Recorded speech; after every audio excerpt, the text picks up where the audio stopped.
Where in your life do you or don't you have freedom?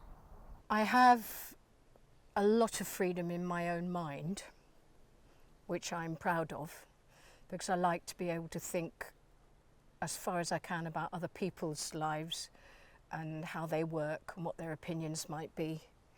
And that gives me more freedom to be able to respond in different ways. I like to think in the moment. I like to be curious, and that gives me freedom too. I'm very lucky because I live in a culture and was brought up in a culture which believed in human rights and freedom to choose and respect for others. And in a way, freedom is about learning about other people as much as learning about yourself and what their restrictions, what their boundaries might be, as well as your own. Does judgment from society restrict your freedom to present yourself how you wish? Yes, I think sometimes the way people behave can, or the way they assume their rights, which are oppressive, or put boundaries on you and you don't agree with those boundaries, can actually make you angry. And when you get angry, you kick out, and sometimes that can stop you from being as free as you wish about the ways you might be able to challenge that kind of restriction or that kind of feeling of being oppressed. That's quite a big word for how I've been, but when I was young I was introduced to Amnesty International, and that taught me how to write letters to try to negotiate with people who had incarcerated people, who put them in prison or tortured them for their beliefs and their rights, which were peaceful and humane. And I was very grateful for that because it taught me to try to think about how to expand freedom for people. And my father was a refugee, so I feel very deeply about that, but it's a very big subject. So, How do you think freedom has changed since World War II or within your lifetime? I think it's changed for me as a woman.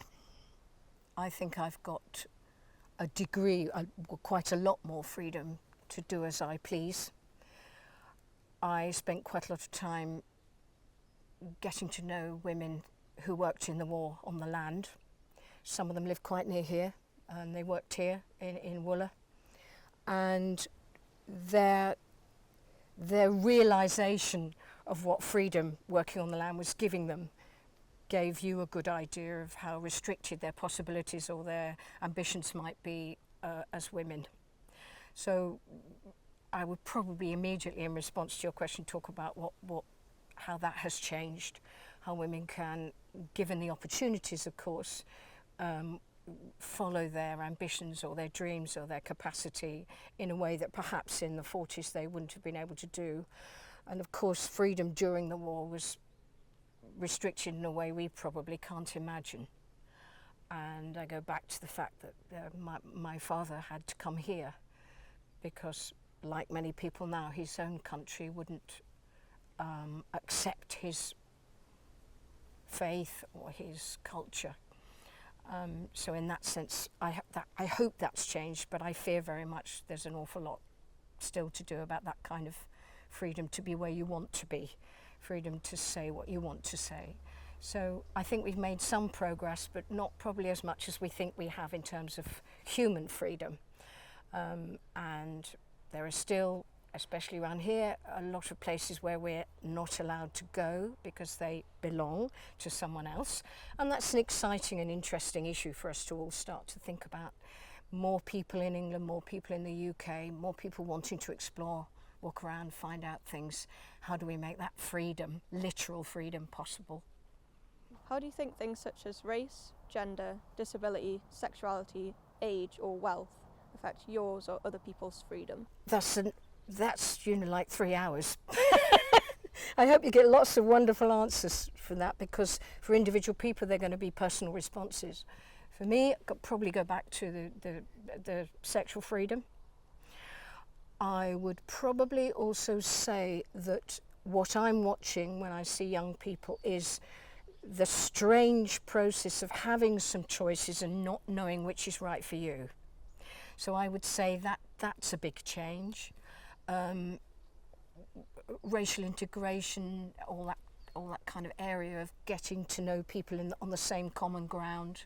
That's exciting, that's changed. Less assumptions for young people that certain groups of people work in one way but not in another. Questioning that all the time, finding out for yourself. I think that has changed, but that's a very generalised response.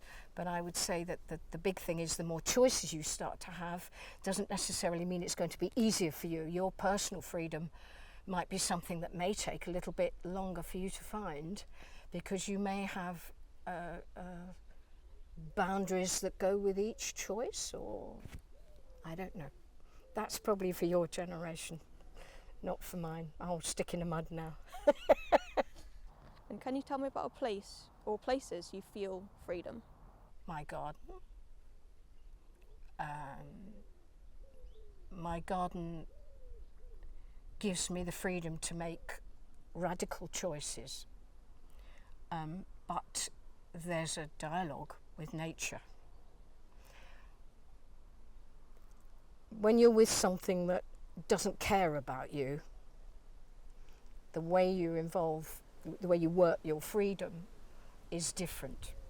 If you understand, nature doesn't care about us. We just happen to have a big impact on it, and we feel sad. Well, no, our freedom lies in us sustaining it and keeping that dialogue going. So I would say that freedom for me is very special. I'm very lucky to have that freedom to grow vegetables if I want and eat them and watch that. I think freedom for me lies in being able to, this sounds a bit poetic, but see the sky, feel the wind and the rain and the weather. And a lot of people can't do that. And that makes me feel I'm glad I have the freedom to try to change that for them. Freedom of choice.